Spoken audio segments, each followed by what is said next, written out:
Welcome to the deep dive. Okay, so today we're tackling a really big one, a cosmic puzzle that, well, it makes you stare up at the stars and just wonder. The Fermi paradox. Exactly, the Fermi paradox. It's this mind-bending gap, isn't it, between the huge number of potential alien civilizations out there. Which seems likely, statistically. Right, billions of stars, probably billions of planets, and yet what we actually hear is just silence, deafening silence. So where is everyone? Our mission for you in this deep dive is to try and get to the heart of this paradox, explore some of their really compelling ideas trying to explain it. We've looked at some insightful perspectives here. Yeah, it's a mystery that sort of hits you right in the gut, doesn't it? The universe feels so vast, like intuitively you'd expect it to be just teeming with life. You really would. And a key way people often frame this is through the Drake equation. Ah, yes, the Drake equation, a classic. Right. It's this fascinating attempt to, estimate how many chatty alien civilizations might be out there in our galaxy right now. You multiply all these factors together, star formation rates, planets per star, fraction that could support life, all that stuff. Exactly. And even with pretty conservative numbers, the equation often spits out estimates suggesting, well, a galaxy buzzing with potential signals. So what's the catch? Well, the catch is the disconnect. It's stark. The equation hints at this crowded cosmic neighborhood. Yeah.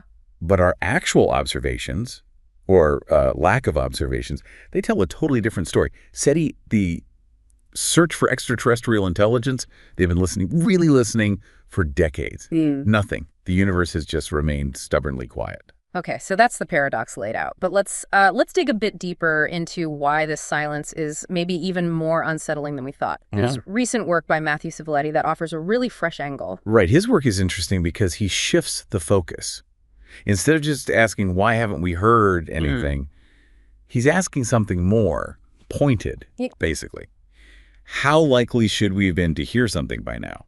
Given the scale of space and time, even if only a few civilizations were broadcasting, what are the actual odds we'd have picked up a signal? Okay, so it's about the probability of detection itself. That's a neat shift. It's subtle, but yeah, it really reframes the problem. And his method is pretty clever too, right? He maps out how signals would spread through space. Yeah, think of it like ripples expanding outwards in a pond. Yeah. Signal wavefronts. Okay. And then he calculates the chance of one of those ripples hitting Earth. Not just from one potential alien broadcaster, but maybe dozens across vast stretches of time. It's about the cumulative probability. The total odds adding up over millennia. Precisely. And this is where he lands on a conclusion that's, well, frankly startling. Go on. His calculations suggest that if, say, just a few dozen ET civilizations had been broadcasting signals, maybe radio waves, for only a few thousand years, which is really just a blink in cosmic time, we should have a 99% probability, 99%, of having detected at least one of them by now. Wow. Okay, 99%. That makes the silence feel incredibly significant. Not just odd, but statistically really weird. It really does. It deepens the mystery. If the odds were so heavily stacked in favor of us hearing something, then why the quiet? So what are the potential explanations? Our source material touches on a few possibilities for this profound quiet. Well, this leads us down some intriguing paths.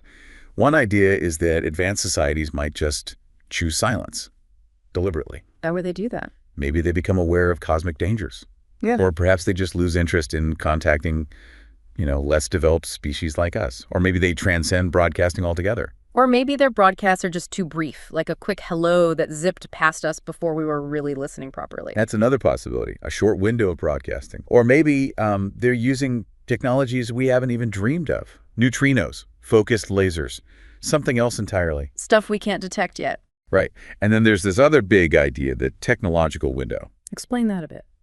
The thought is that maybe civilizations are only loud in the radio spectrum for a relatively short phase in their history.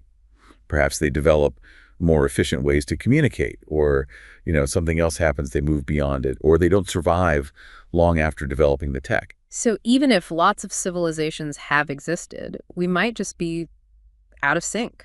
Too early, too late, they broadcasted long ago, or they haven't started yet. Exactly. We could be missing each other in time, even if we exist in the same galaxy. And it's important to remember, our own listening ability is getting better all the time.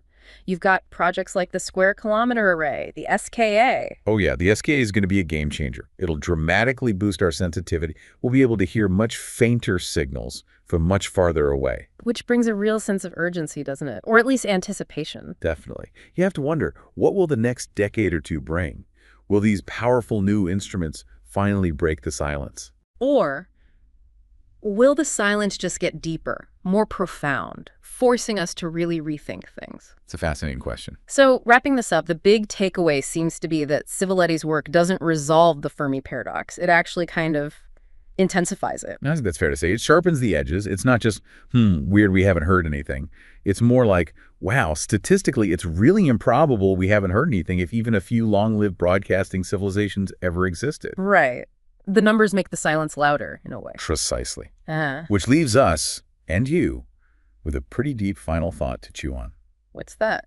Does this persistent cosmic silence, especially when you factor in these probabilities, does it suggest that life, particularly complex, technologically advanced life, capable of sending signals across space, is just far, far rarer than we tend to imagine? And if it is that rare, what does that imply about us, our own existence, our future here on this small planet in this vast, quiet cosmos? Something to think about.